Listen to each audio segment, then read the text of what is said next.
വേറൊരു തരത്തിലൊരു സന്യാസം പോലെയാണ് ഇപ്പോഴത്തെ ജീവിതം. നമ്മൾ ആ അർത്ഥത്തിൽ വായിക്കണം. വീടില്ല, സ്വന്തമായൊരു അഡ്രസ്സ് കീപ്പ് ചെയ്യാൻ താല്പര്യമില്ല, സുഹൃത്തുക്കളുടെ വീടുകളിൽ പോയി സംസാരിക്കുന്നു, വിളിക്കുന്നിടത്തേക്ക് പോകുന്നു, അതിനനുസരിച്ച് യാത്ര പ്ലാൻ ചെയ്യുന്നു. ഇത് നമ്മളെയൊക്കെ സംബന്ധിച്ച് ഒരിക്കലും എന്താ പറയുക, നമുക്കിതൊക്കെ അത്ഭുതത്തോട് നോക്കാനല്ലാതെ ഒരു പ്രാവശ്യം പോലും ശ്രമിക്കാൻ പറ്റില്ല. ഒരിടത്ത് പോവുകയാണെങ്കിൽ നമ്മളെ ആരെങ്കിലും അറിയിച്ചിട്ടായിരിക്കും നമ്മൾ മൂവ് ചെയ്തിട്ടുണ്ടാവുക. മൈത്രേയൻ എവിടെയുണ്ടെന്ന് ചിലപ്പോൾ അടുത്ത സർക്കിളിൽ അറിയാമോ എന്ന് എനിക്ക് അറിഞ്ഞൂടാ. പക്ഷെ മൈത്രേയൻ അങ്ങനെ മൂവ് ചെയ്യുമ്പോൾ, എപ്പോഴും അങ്ങനെ തന്നെ മൂവ് ചെയ്യുമ്പോൾ കിട്ടുന്ന ഹർഷം, ഇപ്പോൾ കുറേ കാലം നമ്മൾ അങ്ങനെ ജീവിച്ചില്ല. ഇപ്പോൾ മൈത്രേയൻ കുറേ കാലമായിട്ട് അഡ്രസ്സ് ഇല്ലാതെ ജീവിക്കുന്നുണ്ട്. എവിടെയെങ്കിലും ഒക്കെ ഒന്ന് സ്റ്റിക്ക് ഓൺ ചെയ്യണമെന്ന് തോന്നൂലേ പിന്നീട്? വയ്യാതായിട്ട് ചിലപ്പോൾ സ്റ്റിക്ക് ഓൺ ചെയ്യുന്ന ഉണ്ടാകാം. കാരണം എനിക്ക് മൂവ് ചെയ്യാൻ കഴിയാതിരിക്കുന്ന സമയത്ത് ഞാൻ അതിനകത്ത് എടുക്കുന്നതെന്ന് പറഞ്ഞാൽ, പണ്ട് നമ്മൾ ഈ പറഞ്ഞ സ്പിരിച്വൽ എന്ന് പറയുന്നവരുടെയോ അല്ലെങ്കിൽ അധ്യാപകരുടെയോ ഒക്കെ ഇരിപ്പ് മറ്റുള്ളവർ അവരിലേക്ക് വരണം എന്നാണ്. ഞാൻ അതിന് നേരെ തിരിച്ചാ ചെയ്യുന്നത്. ആരാണോ ആവശ്യപ്പെടുന്നവരുടെ അടുത്തേക്ക് ഞാൻ എത്തുക എന്നുള്ളതാണ് അതൊരു ജനാധിപത്യപരമായ പുതിയ രീതി വികസിപ്പിച്ചു എന്നുള്ളത് മാത്രമേ ഉള്ളൂ, അല്ലാതെ മറ്റൊന്നുമില്ല. അന്യരായ ആളുകൾ എന്നുള്ളവരെ അന്യരായി കാണുന്നില്ല എന്നുള്ളത് കൊണ്ടാണ് എന്നെ സംബന്ധിച്ചോളം ഞാൻ സുഹൃത്തുക്കളുടെ അടുത്തോട്ടാണ് പോകുന്നതെന്ന് പറയുമ്പം ഇതുവരെ ഒരു പരിചയമില്ലാത്ത ഒരു സുഹൃത്താണ് എനിക്കുള്ളത്. എല്ലാം പുതിയ പുതിയ ആൾക്കാരായിരിക്കും. 80% പുതിയ ആൾക്കാരാണ്. ഞാൻ ഈ ലോകത്ത് ജീവിക്കാനായിട്ട് എനിക്ക് അറിവുണ്ട്. അപ്പോൾ എൻ്റെ മുന്നേ വരുന്ന ആളിനെ ഏത് തരത്തിൽ കൈകാര്യം ചെയ്ത് അവരുമായി ജീവിക്കാനാണ് ഞാൻ പോകുന്നത്. എന്നോടൊത്ത് ജീവിക്കാനല്ല, അവരോടൊത്ത് ജീവിക്കാനാണ് ഞാൻ പഠിച്ചത്. അതാണ് ജനാധിപത്യത്തിനകത്തെ അപ്പുറത്തിരിക്കുന്ന ചുറ്റുപാടിനെ ഇണങ്ങുകയും ചെയ്യുന്ന അറിവാണ് എനിക്കുള്ളത്. അതാണ് പുതിയതായിട്ടുള്ളത്. അതുകൊണ്ട് ഇപ്പം ഞാൻ ഈ പരിചയമുള്ളിടത്തോട്ട് പോകുന്നു എന്ന് ഞാനിങ്ങനെ ആളുകൾ സുഹൃത്തുക്കളുടെ അടുത്തോട്ട് പോകുന്നു എന്ന് പറയുമ്പോൾ സുഹൃത്തല്ലാതെ ഞാൻ ആളുകളെ കാണുന്നില്ല. ഞാൻ ആളുകളെ ട്രസ്റ്റ് ചെയ്തിട്ടാണ് തുടങ്ങുന്നത്. അതിന് ശേഷമാണ് ഞാൻ എന്തെങ്കിലും വ്യത്യാസങ്ങൾ വരുത്തുന്നത്. എനിക്കതൊരു പ്രശ്നമായിട്ട് ഞാൻ കാണാറില്ല. നമ്മളിപ്പോൾ വണ്ടി ഓടിക്കുന്ന സമയത്ത് എതിരിൽ വരുന്ന വണ്ടിക്കാരന് ബ്രേക്ക് ഔട്ടാതായിട്ടുണ്ടായിരിക്കും, അവന് ഇടിക്കാൻ പറ്റും. ഇതൊക്കെ ഒഴിയാൻ അറിയുന്നതുകൊണ്ടാണ് നമ്മൾ വണ്ടി ഓടിക്കാൻ പറ്റുന്നത്. അല്ലാതെ അപ്പുറത്ത് മര്യാദയ്ക്ക് ഓടിക്കുന്നവരുടെ സർട്ടിഫിക്കറ്റൊക്കെ കാണിച്ച് അവർ ഓടിച്ചുകൊണ്ടിരിക്കുന്നതെന്ന് അങ്ങനെയല്ല അത് ചെയ്യുന്നത്. അപ്പം അറിഞ്ഞ് ലോകത്ത് ജീവിക്കാൻ ഉള്ള എബിലിറ്റി നമ്മൾ വികസിപ്പിക്കുന്നുണ്ടാണ്. അപ്പം ഞാൻ ആളുകളെ എന്നോടൊത്ത് ജീവിക്കാനല്ല, അവരോടൊത്ത് ജീവിക്കാൻ ഞാൻ പഠിച്ചത് കൊണ്ടാണ് എനിക്ക് അങ്ങനെ ചെയ്യാൻ പറ്റുന്നത്. അല്ലാതെ വേറെ അതിനകത്ത് അല്ലാതെ സന്യാസത്തിൻ്റെ ഒരു യുക്തി അതിനകത്തില്ല. സന്യാസിമാരിങ്ങനെ യാത്ര ചെയ്ത് പോയി മറ്റുള്ളവരുടെ ജീവിതത്തിൽ നിന്ന് അവരുടെ ഉദാഹരണം പണ്ടുകാലത്ത് ഉദാഹരണമാണ്. എന്താണ്, പൂവിനകത്ത് തേനെടുക്കുന്ന പൂമ്പാറ്റയെ പോലെയാണ് സന്യാസി എന്നാണ്. ചിരിച്ച എല്ലാവരുടെ അടുത്തും നിന്ന് എടുക്കും. അപ്പോൾ ആർക്കും ഒരു പ്രശ്നമില്ലാതെ അവർ ജീവിക്കും എന്നുള്ള. ഞാൻ അങ്ങനൊന്നും അല്ല ചെയ്യുന്നത്. ഞാൻ അഡാപ്റ്റ് ചെയ്യാൻ പഠിച്ച ആളാണ്. അതുകൊണ്ടാണ് ആളുകളോട് ഒത്ത് ജീവിക്കാൻ പറ്റുന്നത്. അപ്പോൾ ഞാൻ എൻ്റെ വ്യക്തിപരമായ ഡിസിപ്ലിൻ എന്നൊക്കെ പറയുന്നത് ശാരീരികമായിട്ട് രോഗം വരാതിരിക്കാൻ വേണ്ടി കഴിക്കുന്ന ഭക്ഷണത്തിനെ പറ്റിയുള്ള അറിവ്, എക്സർസൈസ് ചെയ്യണമെന്നുള്ളതിനെ പറ്റിയുള്ള അറിവ്, ഇത്തരമുള്ള അറിവുകൾ കൊണ്ട് എനിക്ക് രോഗം വരാതിരിക്കുന്നത് മറ്റുള്ളവർക്ക് ആദ്യത്തെ ആശ്വാസമാണ്. അല്ലെങ്കിൽ അവർ അത് എന്നെ നോക്കാൻ നിൽക്കണ്ടേ. അപ്പം നമ്മൾ ആരോഗ്യത്തോടെ ഇരിക്കുക എന്ന് പറയുന്നതാണ് ആദ്യത്തെ സാമൂഹ്യ സേവനം. ഇതൊക്കെ ഇങ്ങനെ അറിയുന്ന കാരണം കൊണ്ട് അവരുടെ ഒരു ആളുടെ അടുത്ത് എത്തുമ്പോൾ ആ ആളിൻ്റെ സൗകര്യങ്ങളനുസരിച്ചാണ് ഞാൻ ജീവിക്കുന്നത്. വലിയ ധനമുള്ളവരും തീരെ ധനമില്ലാത്തവരും എന്നെ വിളിക്കും. ഒരു ഓട്ടോറിക്ഷ ഓടിക്കുന്ന ഒരാളും എന്നെ വിളിക്കും. എന്നെ കേട്ടിട്ടുള്ള ഒരാൾ എന്നെ വിളിച്ചാൽ ഞാൻ പോകും അവരുടെ അടുത്ത്.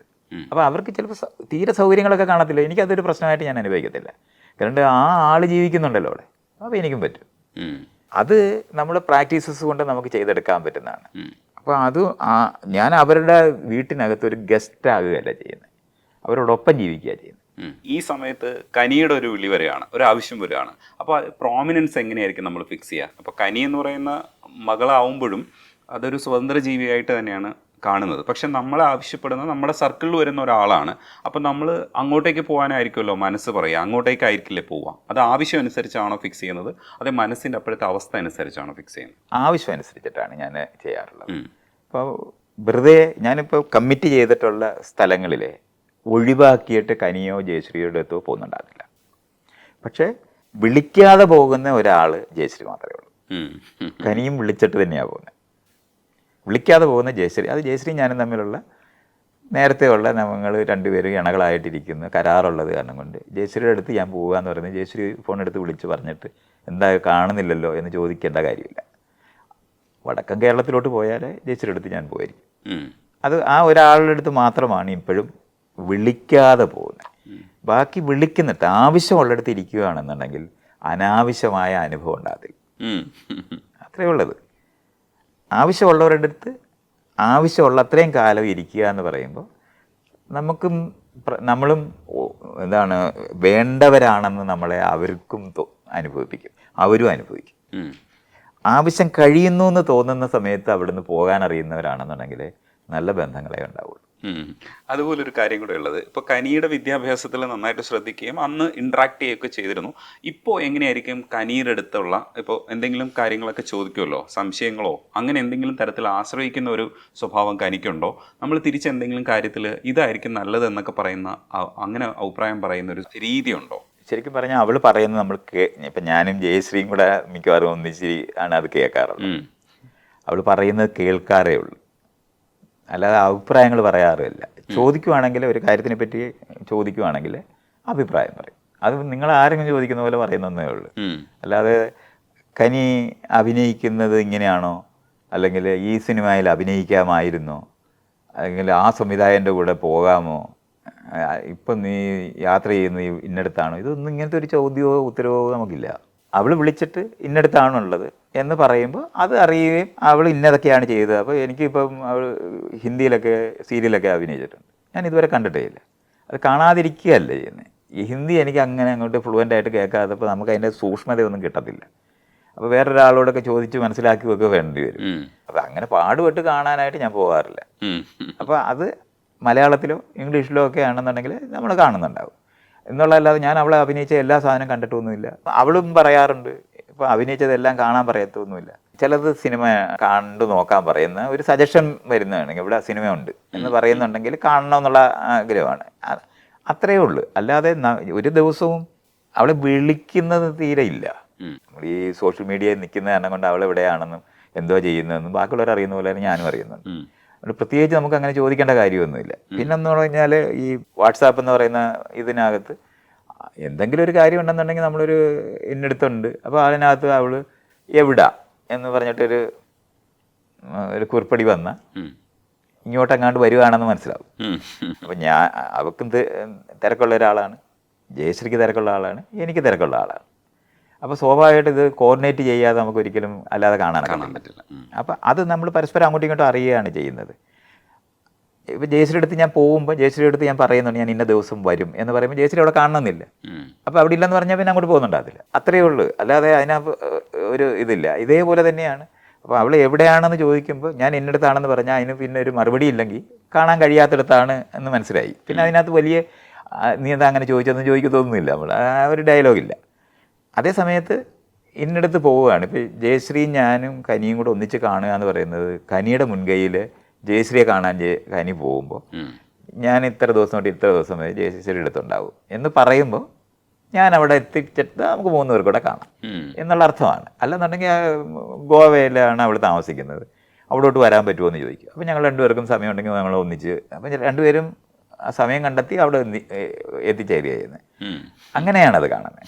അല്ലാതെ നമ്മൾ നിങ്ങൾ വിചാരിക്കുന്ന പോലെ ഈ അമ്മയും അച്ഛന്മാരൊക്കെ കുട്ടികളെ മോണിറ്റർ ചെയ്യുന്ന ഒരു സാധനവും അതിനകത്തില്ല. വളരെ സ്വതന്ത്രരായ ഉള്ള വ്യക്തികളാണ്. അപ്പോൾ അവർ ചെയ്ത് ജീവിക്കുന്നു. ഇപ്പം കനി തന്നെ ഇപ്പം ഞാൻ ജീവിച്ചിരിക്കുന്നതുകൊണ്ട് മാത്രമല്ലേ ഞാൻ ഈ കാര്യം അന്വേഷിക്കേണ്ട കാര്യമുള്ളൂ. നമ്മൾ എൻ്റെ പ്രായത്തിൽ ഞാൻ എന്നെ കേരളത്തിൻ്റെ കണക്കനുസരിച്ച് മരിക്കാറായി. മരിക്കാതെ നമ്മൾ ഇരിക്കുന്ന കാരണം കൊണ്ട് മാത്രം നമ്മൾ ഇവരുടെ കാര്യം തിരക്കുന്നതല്ലേ, അല്ലെങ്കിൽ അവർക്ക് തന്നെ ജീവിക്കാൻ പറ്റുന്നവരും. അതെ അതെ, അത്രയേ ഉള്ളത്. പക്ഷേ എങ്കിലും ഈ പഠിപ്പിച്ച ഒരാളെന്നുള്ള രീതിയിൽ നമുക്കൊരു പ്രൗഡ് ഉണ്ടാവുന്ന നിമിഷങ്ങളുണ്ടാവും. ചില കാര്യങ്ങളൊക്കെ അയാൾ നന്നായി ചെയ്യുമ്പോൾ ഏതൊരു മനുഷ്യന് നല്ല കാര്യങ്ങൾ ചെയ്യുമ്പോഴും നമ്മൾ ഒരു അഭിമാന ബോധമൊക്കെ ഉണ്ടാവും. പക്ഷെ നമ്മുടെ തോട്ട് പ്രോസസ്സോ ഇല്ലെങ്കിൽ ഒരു തോട്ട് സ്കൂളിൽ നിന്ന് വന്ന ഒരു പ്രോഡക്റ്റ് നന്നായി ചിന്തിക്കുന്ന കാണുമ്പോൾ നമുക്ക് ചിലപ്പോൾ ഒരു സന്തോഷം തോന്നും. ചില സെൻറ്റൻസുകളൊക്കെ പറയുന്ന കാണുമ്പോൾ നമുക്ക് ഇപ്പോൾ മൈത്രേയൻ ചിലതൊക്കെ പറയുന്ന കാണുമ്പോൾ എനിക്ക് മൈത്രേയനെ കാണുമ്പോൾ ഒരു സന്തോഷം തോന്നുമല്ലോ. അതേപോലെ എപ്പോഴൊക്കെയാണ് സന്തോഷം തോന്നണം? അവളുടെ ഇൻ്റർവ്യൂ ഒക്കെ കേൾക്കുമ്പോൾ സന്തോഷം തോന്നും. ഞാൻ ഈ പ്രൈഡ് എന്ന് പറയുന്ന കാര്യമല്ല എനിക്കുള്ളത്. പ്രൈഡ് ഒരു നല്ലതല്ല, നല്ല ഒരു ഇതല്ല. I am proud. ആൾക്കാരിങ്ങനെ എനിക്ക് ഇപ്പോൾ കാനിൽ പോയപ്പോൾ പ്രൗഡ് ഫാദർ എന്നൊക്കെ പറഞ്ഞു. അപ്പോൾ ഞാൻ അപ്പം തന്നെ പറയുന്നുണ്ട് ഞാനൊരു പ്രൗഡല്ല. ഞാൻ മറ്റൊരാളെ ചെറുതാക്കുന്ന ഒന്നാണ് ഈ പ്രൈഡ് എന്ന് പറയുന്നത്. അതേ അല്ല, നമുക്ക് സന്തോഷം തോന്നുന്ന സമയം ഇപ്പം ഇയാൾ അതാണ് പറഞ്ഞത്, നമുക്ക് നല്ല സന്തോഷം തോന്നില്ല, സന്തോഷമാണ് തോന്നുന്നത്. അത് നമ്മുടെ പരിചയക്കാരായിരിക്കുന്നത് പോലെ തന്നെയാണത്. ഇപ്പോൾ നമ്മുടെ ഏറ്റവും അടുത്ത ഒരു കൂട്ടുകാരന് അച്ചീവ്മെൻറ്റ് അവർക്കുണ്ടായാൽ നമ്മൾ സന്തോഷിക്കും. ഈ സന്തോഷം ഞാൻ എക്സ്പീരിയൻസ് ചെയ്യാതിരിക്കത്തില്ല, അത്രയേ ഉള്ളൂ. അല്ലാതെ അതിനപ്പുറത്തോട്ട് അതിനകത്ത് ഒന്നുമില്ല. അല്ല, ഈ പ്രൈഡ് എന്ന് പറയുന്ന സാധനം എൻ്റെ നമ്മുടെ ഒരു പ്രോഡക്റ്റ് ഒന്നുമല്ല. കുട്ടിയെ വളർത്തിയാൽ നമ്മുടെ പ്രോഡക്റ്റ് അല്ല, അത്രയും നമ്മൾ അറിയേണ്ടതുണ്ട്. ആയിരക്കണക്കിന് മനുഷ്യർ ചേർന്നാണ് ഒരു കുഞ്ഞിനെ വളർത്തുന്നത്. ഇന്ന് പണ്ടൊക്കെ ആയിരുന്നെന്നുണ്ടെങ്കിൽ നമുക്ക് പിന്നെയും നമുക്ക് പറയാം നമ്മളാണ് കുട്ടികളെ വളർത്തുന്നത്. ഇന്ന് നമുക്ക് എങ്ങനെ പറയാൻ പറ്റും? 3-ാമത്തെ വയസ്സാകുമ്പോൾ തൊട്ട് നഴ്സറി പോകുന്നവരല്ലേ. നമ്മളോടൊപ്പം തന്നെ അധ്യാപകർ അവരുടെ ജീവിതത്തിൽ എന്തുമാത്രം സ്വാധീനം ചെലുത്തും. അത് കഴിഞ്ഞിട്ട് ആ ക്ലാസ് റൂമിനകത്ത് അവരുടെ കൂട്ടുകാരായി മാറുന്നവർ അവരായിരിക്കും ഏറ്റവും പ്രൈമറി ആയിട്ട് അവരുടെ ജീവിതത്തിനെ സ്വാധീനിക്കുന്നത്. പ്രത്യേകിച്ച് ഒരു തുടർച്ചയുള്ള ഒരു സ്കൂളിലാണെന്നുണ്ടെങ്കിൽ അവർ തന്നെയായിരിക്കും കൂടിയിരിക്കുന്നത്. നമ്മളെക്കാളും കൂടുതൽ നീണ്ട കാലത്ത് കൂട്ടുകാരായിട്ടിരിക്കുന്നവരായിരിക്കും ഒരാളെ നിർണ്ണയിക്കുന്നത്. പിന്നെ എത്രയോ മനുഷ്യർ അവരുടെ ജീവിതത്തിലേക്ക് കടന്നു വരും. ഇവരെല്ലാവരും വളർത്തിയതിന് ശേഷം ഉണ്ടാകുന്ന ഒരു പ്രോഡക്റ്റാണത്. ഇപ്പം ഇപ്പം ഞാൻ ചെയ്യുന്ന സാമൂഹിക പ്രവർത്തനവുമായിട്ട് ബന്ധപ്പെട്ട് എന്തെങ്കിലും കനി ചെയ്തിട്ടില്ല, അങ്ങനത്തെ ഒരു കാര്യമല്ല അവൾ ചെയ്തത്. അവൾ വേറൊരു എനിക്ക് ഒരു അല്പം പോലും അറിഞ്ഞുകൂടാത്തൊരു കാര്യത്തിനകത്താണ് അവൾ വിജയിക്കുന്നത്. എനിക്ക് അഭിനയിക്കാനായിട്ട് ഞാൻ ഒരു വരി പറയാനായിട്ട് ഒന്ന് ശ്രമിച്ചായിരുന്നു. ഞാൻ കുഴഞ്ഞു പോയായിരുന്നു. 3 തവണ എടുത്തിട്ട് പോലും ശരിയായില്ല. അപ്പോൾ അത് അങ്ങനെ സംഭവിച്ചിരിക്കുന്നതുകൊണ്ട് ആർട്ടിനകത്തോ അല്ലെങ്കിൽ അത്തരത്തിലുള്ള ഒരു മേഖലയ്ക്കകത്ത് എനിക്ക് യാതൊരു കോൺട്രിബ്യൂഷൻ അവളുടെ ജീവിതത്തിൽ കൊടുത്തിട്ടില്ല. അത് അവളുടെ സ്വന്തമല്ലേ. അതിനകത്ത് അവളുടെ സ്വന്തമാണെന്ന് പറയുമ്പോൾ എത്രയോ ആളുകൾ ചേർന്ന് ഉണ്ടാക്കി കൊടുത്ത ഒരു സ്വന്തമാണത്. അഭിനയക്കാർ ചെയ്തിട്ടുള്ളത്, ഞാൻ പറഞ്ഞാൽ ഇവിടുത്തെ സ്ത്രീ നാടക പ്രവർത്തകരായിരിക്കുന്നവരെല്ലാവരും കോൺട്രിബ്യൂട്ട് ചെയ്തിട്ടുണ്ട്. അവരുടെ എല്ലാവരുടെ പ്രൊഡക്റ്റാണ്, ഡ്രാമ സ്കൂളുകാരുടെ പ്രൊഡക്റ്റാണ്. അത് കഴിഞ്ഞിട്ട് അവൾ ഫ്രാൻസിൽ പോയി പഠിച്ച അവരുടെ ഇതെല്ലാം കൂടെ ചേർന്നുണ്ടായിരിക്കുന്ന ഒരാളാണ് അവൾ. അല്ലാതെ അതിനകത്ത് ഞാൻ എന്താണ്, എൻ്റെ റോൾ എത്രയാണ്, വളരെ മിനിമമാണ്. അപ്പോൾ അതൊക്കെ നമ്മൾ അങ്ങനെ അറിയേണ്ടതുണ്ട്. നമ്മുടെ മക്കളൊന്നും നമ്മുടേതല്ലാതായി എന്നേ മാറിപ്പോയി കഴിഞ്ഞിട്ടുണ്ട്. നമ്മൾ പണ്ടത്തെ പോലെ അമ്മയുടെയും അച്ഛൻ്റെയും വളർത്തിയ മക്കളായിട്ട് നമ്മൾ, അതുകൊണ്ടാണ് ഈ തുടർച്ച അവരുടെ പേരൊക്കെ നമ്മുടെ പുറകിൽ എഴുതി വെപ്പിച്ചിട്ട് നമ്മളെ അവരുടേതാക്കാനുള്ള ഈ ശ്രമങ്ങളെന്ന് പറയുന്നൊന്നും ഒരു മീനിങ്ങും ഇല്ല. സ്കൂളിനകത്താണ് അവർ ഏറ്റവും കൂടുതൽ സമയം ചെലവഴിച്ചിട്ട് ഉറങ്ങാനായിട്ട് വീട്ടിലോട്ട് വരുന്നിടത്തായി മാറി കഴിഞ്ഞിട്ടില്ലേ. ഇതൊക്കെ നമ്മൾ അറിയേണ്ടതാ. അതുകൊണ്ടാണ് അങ്ങനെ അത് കാണാത്തത്. നമ്മുടെ അല്ല, മക്കൾ നമ്മുടേതാണെന്ന് വിചാരിക്കുന്ന ഒരു കാലം നമ്മൾ തന്നെ പഠിപ്പിക്കും. ഇപ്പോൾ കൃഷി പഠിപ്പിക്കുന്നവർ അവരുടെ മക്കളെ ആ കൃഷി തന്നെയായിരുന്നു പഠിപ്പിച്ചിരുന്നത്, അല്ലെങ്കിൽ കുലത്തൊഴിൽ ചെയ്യുന്നവർ കുലത്തൊഴിൽ തന്നെ പഠിപ്പിച്ചിരുന്നത്. ഇന്ന് നമ്മുടെ മക്കളെ ആരാണ് നമ്മളെന്താ പഠിപ്പിക്കുന്നത്? നമുക്ക് തീരെ പഠിപ്പിക്കാൻ പറ്റത്തില്ല. കാരണം അവർക്ക് വേറെ അറിവാണ് ഉള്ളത്. ഇപ്പം ഹാർട്ട് ഓപ്പറേഷൻ പഠിച്ചിരിക്കുന്ന ഒരു മകനോട് അച്ഛൻ എന്ത് പറഞ്ഞു കൊടുക്കാനൊക്കെ? അങ്ങനൊന്നും ഇല്ല. ഇതൊക്കെ എന്നേ കഴിഞ്ഞു പോയി എന്നുള്ള കാര്യങ്ങളിലുള്ള തിരിച്ചറിവാണ് എനിക്കുള്ളത്. അതുകൊണ്ടാണ് അതിനകത്ത് ഇങ്ങനെ ഈ പ്രൈഡ് അനുഭവിക്കാനായിട്ട് നമ്മുടെ പ്രോഡക്റ്റ് അല്ല, ഒരു കലാരൂപം ഉണ്ടാക്കി വെച്ചിട്ട് എല്ലാവരും കൂടെ അത് കൊള്ളാമെന്ന് പറയുമ്പോൾ നമുക്ക് തോന്നുന്ന സാധനമല്ലത്. സന്തോഷമുണ്ട്, അത് സംശയമൊന്നുമില്ല. അവൾ സന്തോഷമായിട്ട് സംസാരിക്കുകയും പറയുകയും, ഞാൻ പറഞ്ഞില്ല, അവൾ ഇൻ്റർവ്യൂ ഒക്കെ കാണുമ്പോൾ കൊള്ളാം എന്ന് തോന്നിയിട്ടുണ്ട്. അങ്ങനെയാണ് അത് അവൾ ഓൺ ചെയ്ത് ഓരോന്ന് പറയുന്നതൊക്കെ സന്തോഷം തോന്നും. അഭിമാനമല്ല, പ്രൈഡല്ലത്. അതേപോലെ തന്നെ കനിയുടെ അടുത്ത് ഞാൻ ചോദിച്ചിട്ടുണ്ടായിരുന്നു, ഈ ക്രിയേറ്റിവിറ്റിയെക്കുറിച്ചുള്ള നമ്മുടെ ഒരു കാഴ്ചപ്പാടുണ്ട്. എന്താണ് ക്രിയേറ്റിവിറ്റി എന്നുള്ളത് നമ്മൾ കാലാകാലങ്ങളായി ചോദിച്ചുകൊണ്ടിരിക്കുന്ന ചില ചോദ്യങ്ങളിൽ ഒന്നാണ്. അതേപോലെ തന്നെ അതിനു മുമ്പ് എനിക്ക് ഒരു പഠിക്കാൻ ആഗ്രഹമുള്ളൊരു വാക്കാണ് പ്രൊഫഷണലിസം എന്ന് പറയുന്നത്. ഇപ്പോൾ നമ്മളൊരു സ്ഥാപനത്തിൽ ജോലി ചെയ്യുന്നു, ആ സ്ഥാപനത്തിൻ്റെ ആദർശവും നമ്മുടെ ആദർശവും ആശയവും തമ്മിൽ ഒരു തരത്തിലുള്ള ബന്ധം ഉണ്ടാവില്ല. അപ്പം നമ്മൾ പക്ഷേ അവിടെ ചെയ്യേണ്ട ഒരു ജോലി ഉണ്ടാവും. ഈ നമ്മൾ റിട്ടയർഡ് ആവുന്നവർ ചിലപ്പോൾ അതിനകത്തായിരിക്കും ജോലി ചെയ്യുന്നത്. ആ സമയത്തൊന്നും നമുക്ക് ചിലപ്പോൾ ഒരു ഫേസ്ബുക്കിൽ പോലും ഒരു കുറിപ്പ് എഴുതാൻ പറ്റില്ല. അപ്പോൾ നമ്മൾ പറയുന്നത് ഇത് പ്രൊഫഷണൽ ആയി കാണൂ എന്നാണ് പറയുന്നത്. ഈ പ്രൊഫഷണലിസം എന്ന് പറയുന്നത് നമ്മുടെ ആശയവുമായിട്ട് ബന്ധപ്പെടാത്ത ഒരു ജോലി നമ്മൾ നിരന്തരമായി ചെയ്യുകയും ഒടുവിൽ റിട്ടയർഡ് ആകുമ്പോഴും നമ്മൾ അതിൻ്റെ ഭാഗമായി മാറുകയൊക്കെ ചെയ്യുന്ന ഒരു അവസ്ഥയാണ് ഇപ്പോൾ പ്രൊഫഷണലിസം എന്ന് പറയുന്ന വാക്ക്. ശരിക്കും ഈ പ്രൊഫഷണലിസത്തെ നമ്മൾ എങ്ങനെയാണ് വ്യാഖ്യാനിക്കേണ്ടത്? നമ്മളെ മറ്റുള്ളവർക്ക് വേണ്ടി ഉപയോഗിക്കാൻ വേണ്ടി ഉണ്ടാക്കിയിരുന്ന വിദ്യാഭ്യാസമായിരുന്നു ലോകത്തുള്ളത്. അങ്ങനെ മനസ്സിലാക്കണം. ഇപ്പോൾ ഫാക്ടറി ആരംഭിക്കുമ്പോഴാണ് പബ്ലിക് സ്കൂളുകൾ ആരംഭിക്കുന്നത്. കുലത്തൊഴിൽ അറിയുന്നവരെയോ വീട്ടിൽ നിന്ന് നമ്മൾ പഠിച്ചുള്ള കൃഷിയോ അല്ലെങ്കിൽ കച്ചവടമോ ട്രേഡോ ഇതൊന്നും കൊണ്ട് ഒരു ഫാക്ടറി ജോലി ചെയ്യാൻ പറ്റത്തില്ല. അപ്പോൾ ഫാക്ടറിക്ക് വേണ്ടി ആളുകളെ രൂപപ്പെടുത്തുന്നതിന് വേണ്ടിയാണ് നമ്മൾ ഈ സ്കൂളുകൾ ആരംഭിക്കുന്നത്. അത് അവിടെ തന്നെ പോയി പഠിച്ച് അത് പ്രാക്ടീസ് ചെയ്യാനായിട്ട്. അപ്പോൾ അത് പ്രാക്ടീസ് ചെയ്യണമെങ്കിൽ അത്തരത്തിലുള്ള ഉദ്യോഗങ്ങളെന്ന് നമ്മൾ പറയുന്ന നിലവാരത്തിലുള്ള ജോലികൾ ചെയ്യുന്നതിനാണ് ഈ പ്രൊഫഷണൽ എന്ന് പറഞ്ഞത്. ആ ഒരു സിസ്റ്റത്തിൻ്റെ തുടർച്ചയ്ക്കകത്ത് പറയുന്ന വരിയാണത്. അപ്പോൾ അത് അവർക്ക് തന്നെത്താൻ ഒരിക്കലും അത് ചെയ്യാൻ പറ്റത്തില്ല. ആകെപ്പാടെ ഒരെണ്ണമാണെങ്കിൽ ഡോക്ടറായിട്ടിരിക്കുന്നതിന് മരുന്ന് കുറിച്ച് കൊടുക്കുക എന്ന് പറയുന്നത് മാത്രമാണ് തന്നെത്താൻ ചെയ്യാൻ പറ്റുന്നത്. ഒരു എഞ്ചിനീയർക്ക് പോലും തന്നെത്താൻ ചെയ്യാൻ പറ്റുന്ന ഒന്നുമല്ല, വലിയ സിസ്റ്റങ്ങളുടെ. അപ്പോൾ ആ സിസ്റ്റം എന്ന് പറഞ്ഞാൽ ഫാക്ടറിയോട് ബന്ധപ്പെട്ട് ലോകത്തുണ്ടായിരിക്കുന്ന ഒരു സിസ്റ്റമുണ്ട്. ആ സിസ്റ്റത്തിനകത്തെ ഒരു പാർട്ടാകാൻ വേണ്ടിയായിരുന്നു ഈ സ്കൂളും കോളേജും എല്ലാം ഉണ്ടായത്. അതുകൊണ്ടാണ് ഈ പ്രൊഫഷണൽ എന്ന് പറയുന്ന സാധനം ഉണ്ടായത്. മറ്റേത് പ്രൊഫഷൻ എന്ന് പറയുന്നത് കുലത്തൊഴിലായിരുന്നു. പ്രൊഫഷനായിട്ടിരിക്കുമ്പോൾ അതിനകത്ത് അവർക്ക് സ്വന്തമായി ഇഷ്ടാനിഷ്ടങ്ങൾ അനുസരിച്ചിട്ടൊരു കാര്യം ചെയ്യാൻ പറ്റും. ഫാക്ടറിക്കകത്ത് നമുക്ക് ഇഷ്ടാനിഷ്ടം അനുസരിച്ച് ചെയ്യാൻ പറ്റത്തില്ല. സിസ്റ്റം അനുസരിച്ച്, ഡിവിഷൻ ഓഫ് ലേബർ അനുസരിച്ചിട്ട് മാത്രമേ നമുക്ക് അതിനകത്ത് പാർട്ട് പ്ലേ ചെയ്യാൻ പറ്റത്തുള്ളൂ. അല്ലാതെ നമ്മുടെ ഒരു കാർ ഉണ്ടായിരിക്കുന്ന കാർ ഫാക്ടറി ജോലി ചെയ്യുന്ന ആളിന് ആ കാർ എൻ്റേതാണെന്ന് തോന്നുന്ന ഒരു പ്രോഡക്റ്റ് അല്ല. ഒരു പിച്ചാത്തി ഉണ്ടാക്കുന്ന ഒരു കൊല്ലൻ്റെ കൂട്ടല്ല. പിച്ചാത്തിയുടെ ആദ്യം അവസാനവും കൊല്ലന് അതിന് ഓണർഷിപ്പ് ഫീൽ ചെയ്യും. ഒരു കൃഷിക്കാരന് തെങ്ങയിലെ തേങ്ങ നിൽക്കുന്ന കാണുമ്പോൾ അത് അവന് ഓണർഷിപ്പ് ഫീൽ ചെയ്യും.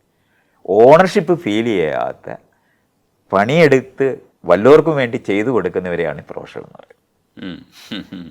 അതുകൊണ്ടാണ് വർക്ക് ഏലിയനേഷൻ അവരനുഭവിക്കും. അവരുടെ പ്രവൃത്തിക്കകത്ത് അവർ ഒരിക്കലും കാണാനൊക്കത്തില്ല. വല്ലവരുടെയും സർട്ടിഫിക്കറ്റിന് വേണ്ടിയാണ് മറ്റുള്ള എന്ന് പറഞ്ഞാൽ മുകളിലിരിക്കുന്ന അധികാരിയുടെ ഗുഡ് ബുക്കിൽ പെടുക എന്ന് പറയുന്നത് മാത്രമേ അവിടെ നടക്കുകയുള്ളൂ.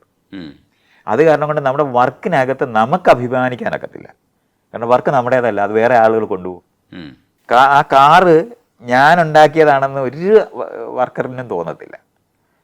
അതാണ് ജോലി ചെയ്യുന്ന പ്രൊഫഷണലായ ആളുകൾ അവരുടെ വർക്കിനകത്ത് നിന്ന് അവർ അന്യപ്പെട്ടു പോകും. ആരെങ്കിലും നിങ്ങളെ അപ്രീഷിയേറ്റ് ചെയ്താൽ മാത്രമേ നിങ്ങൾക്ക് അല്പമെങ്കിലും തോന്നും. മറ്റേത് നമുക്ക് തന്നെ അറിയാം. ഇപ്പോൾ ഒരു സിനിമ എടുത്ത ഒരാളിന് ഡയറക്ടറുടേതാണെന്ന് പറയുമ്പോഴും എത്ര പേര് ചേർന്നിട്ട് അത് ഉൽപ്പാദിപ്പിച്ചതെന്ന് കാണാൻ പറ്റും. വലിയ സിസ്റ്റത്തിനകത്താണ് അതൊക്കെ. അപ്പോൾ ഒരാൾക്ക് ഓൺ ചെയ്യാൻ കഴിയാത്തത്രയും അന്യപ്പെട്ടു പോയിരിക്കുന്ന ലോകത്താണ് ഈ പ്രൊഫഷൻ എന്ന് പറയുന്നത്. ഇത് കാരണം കൊണ്ട് നിങ്ങൾക്ക് ആ ചെയ്ത പണിക്ക് കൂലി തരും, അത് മേടിച്ച് പൊക്കോണം. അല്ല, നിങ്ങളുടെ വർക്കിനകത്ത് നിങ്ങൾ അഭിമാനിക്കുക എന്ന് പറയുന്നത് വല്ലവരും നിങ്ങൾക്കൊരു സർട്ടിഫിക്കറ്റ് തരുന്നത് വഴി വർഷത്തിലൊരിക്കൽ അംഗീകാരവും സ്ഥാനക്കയറ്റവും ഒക്കെ വരുന്ന മെക്കാനിസം ഉപയോഗിച്ചിട്ടാണ് ഈ ജോബ് സാറ്റിസ്ഫാക്ഷൻ ഉണ്ടാക്കുന്നത്. അല്ലാതെ നിങ്ങളുടെ വർക്കിനകത്തല്ല നിങ്ങളെ കിട്ടത്തില്ല. മാധ്യമപ്രവർത്തകരായിട്ടുള്ള ഒരുപാട് പേര് പല മാധ്യമ സ്ഥാപനങ്ങളുണ്ടാവും. അവരുടെയൊക്കെ പോളിസീസ് എന്ന് പറയുന്ന ഒരു രീതിയിലായിരിക്കും. ചിലപ്പോൾ ഒരുപക്ഷെ ഒരു സ്വതന്ത്ര മാധ്യമ പ്രവർത്തനം എന്നൊക്കെ പറയുന്ന വാക്കൊക്കെ ഒരു തരത്തിലും നമുക്ക് അതിനകത്ത് നിന്ന് കിട്ടില്ല. അങ്ങനെയൊക്കെയുള്ള സാഹചര്യത്തിൽ നമ്മൾ പോകുമ്പോഴും നമ്മൾ പ്രൊഫഷണലായിട്ടാണ് കൈകാര്യം ചെയ്യുന്നത്. കാരണം എന്ന് വെച്ചാൽ ഈ പഠിച്ചിറങ്ങുന്നവർക്കൊക്കെ ജോലി കൊടുക്കാൻ ഈ മാധ്യമങ്ങൾ മാത്രമേ നമുക്ക് മുമ്പിൽ ഉണ്ടാവുള്ളൂ. അപ്പം മറ്റൊരു സ്ഥലത്തേക്ക് പോകാൻ പറ്റാത്തതുകൊണ്ട് നമ്മൾ ഈ ജോലി ചെയ്യേണ്ടി വരുന്നുണ്ടാവും. ഇവിടെ എങ്ങനെയാണ് നമ്മൾ ഈ ഡിലേമ മാനേജ് ചെയ്യുക? ഡിലേമ ആരും മാനേജ് ചെയ്തിട്ടില്ല, അത് അങ്ങനെ തന്നെ മനസ്സിലാക്കണം. അതുകൊണ്ടാണ് ലോകത്തുള്ള സകല ഫാക്ടറിക്കോടൊപ്പം ഈ മാനസിക ആരോഗ്യത്തിന് വേണ്ടിയുള്ള എക്സ്ട്രാ ഫിറ്റിംഗ് വെക്കുന്നത്. ഇപ്പം നമ്മൾ കണ്ടിട്ടില്ലേ, IT കാർക്കൊക്കെ മെഡിറ്റേഷൻ പഠിപ്പിക്കുന്ന, യോഗ പഠിപ്പിക്കുന്ന ഈ സകല ഈ സന്യാസിമാരും അവിടെ റിക്രൂട്ട് ചെയ്ത് എത്തിപ്പെട്ടിരിക്കുന്ന എന്തുകൊണ്ടാണ്? ഈ സംഘർഷം അനുഭവിക്കും. എംപ്റ്റി ആയിട്ട് ഇവർ മാറും. ടാർഗറ്റ് കൊടുക്കും, അതിനത്രയും പണിയെടുക്കണം. ആ പണിക്കകത്ത് ഒരിക്കലും അവരെ റിയലൈസ് ചെയ്യാൻ പറ്റത്തില്ല. മറ്റേതങ്ങനെയല്ല. നമ്മൾ ചെയ്ത ഒരു കലാശില്പം പോലെ, അല്ലെങ്കിൽ നമ്മൾ ചെയ്ത ഒരു ആർട്ട് വർക്ക് പോലെ, നമ്മൾ ഉണ്ടാക്കിയ ഒരു കറി വെച്ച ഒരു അടുക്കളയിൽ കറി വെച്ചവർക്ക് പോലും ജോബ് സാറ്റിസ്ഫാക്ഷൻ അനുഭവിക്കും. പക്ഷേ ഒരു ഇത്തരത്തിലുള്ള ഫാക്ടറി സിസ്റ്റത്തിനകത്ത് നിങ്ങളുടെ വർക്കിനകത്ത് നിങ്ങളെ കാണാനൊക്കത്തില്ല. അപ്പോൾ ഉണ്ടാകുന്ന എംപ്റ്റിനെസ് ഉണ്ടാകുന്ന നിങ്ങൾ ആത്മഹത്യ ചെയ്യാമെന്ന് നിങ്ങൾക്ക് തോന്നും, നിങ്ങൾക്ക് ഡിപ്രഷൻ ബാധിക്കും.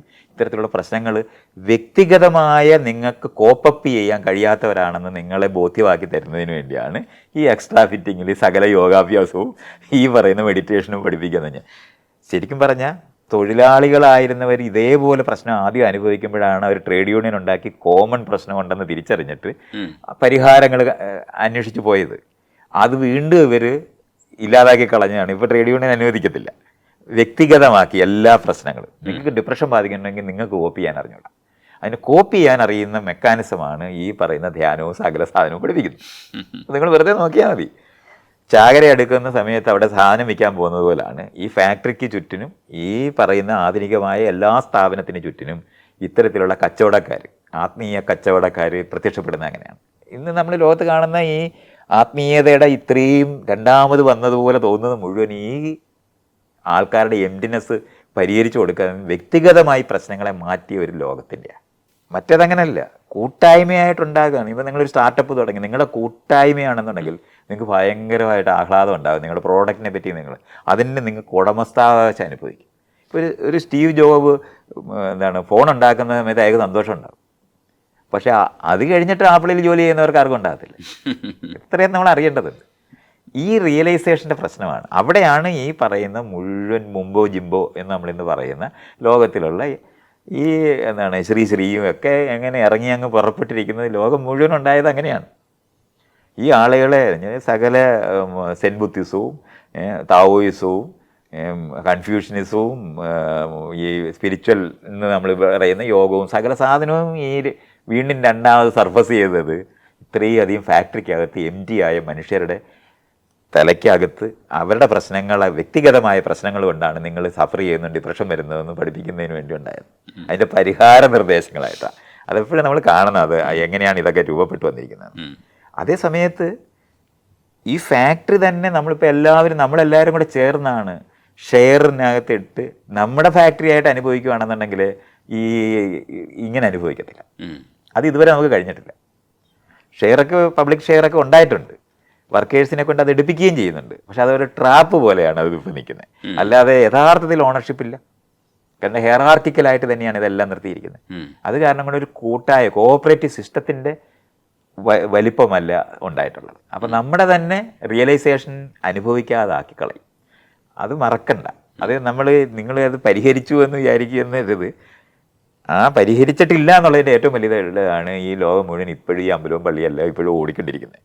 അല്പമെങ്കിലും അത് പരിഹരിച്ചിട്ടുള്ള സമൂഹങ്ങളിനകത്ത് ഈ പള്ളിയും അമ്പലവും പോകും, അതിനകത്തേക്ക് ആൾ പോകത്തില്ല. പ്രാകൃത സമൂഹത്തിൽ നിന്ന് വീണ്ടും അവിടെ കൊണ്ടുപോയി ആ ആളുകളെ എക്സ്പോർട്ട് ചെയ്യുന്നതുകൊണ്ട് അവർക്ക് വേണ്ടി വീണ്ടും പള്ളിയൊക്കെ അമ്പലമൊക്കെ ഈ പറയുന്ന സൊസൈറ്റികളിൽ ഉണ്ടായെന്ന് വരാം എന്നുള്ളതല്ലാതെ അവിടെ ഫ്രീഡത്തോടെ ജീവിതത്തിനകത്ത് ചോയ്സസോടെ പഠിക്കുകയും ജീവിക്കാനായിട്ട് നമ്മൾ പഠിക്കുന്ന കാര്യം ജീവിക്കുകയും ചെയ്യുന്നവർ, പഠിക്കുന്നത് ജീവിക്കാൻ പറ്റത്തില്ല, മറ്റുള്ളവർക്ക് ഉപയോഗിക്കാനേ നമ്മളെ പറ്റത്തുള്ളൂ. ആ പഠിക്കുന്നത് ജീവിക്കുന്ന സമൂഹങ്ങളിനകത്തൊക്കെ നമ്മൾ ഈ പറയുന്ന ആരാധനാലയങ്ങളോ അല്ലെന്നുണ്ടെങ്കിൽ ഇത്തരത്തിലുള്ള ഗിമ്മിക്കുകളൊക്കെ യോഗം, മെഡിറ്റേഷൻ എന്നൊക്കെ പറഞ്ഞ് ഇത്തരത്തിലുള്ള സെൽഫ് ഹീലിംഗ് എന്നൊക്കെ പറഞ്ഞുള്ള വാക്കുകളൊക്കെ ഉപയോഗിച്ചിട്ട് നടത്തുന്ന മുഴുവൻ ഒരു എക്സർസൈസസും ആവശ്യമായിട്ട് വരത്തില്ല. കാരണം നിങ്ങളുടെ ജീവിതത്തിനകത്ത് സ്വാഭാവികമായി സംതൃപ്തരായി മാറും. കാരണം നിങ്ങളുടെ വർക്കിനകത്ത് നിങ്ങളെ എക്സ്പ്രസ് ചെയ്യപ്പെടും. അപ്പോഴാണ് നിങ്ങൾക്ക് വേറൊരു ആവശ്യമില്ല, വേറൊരു ക്രച്ചസ് ആവശ്യമില്ല.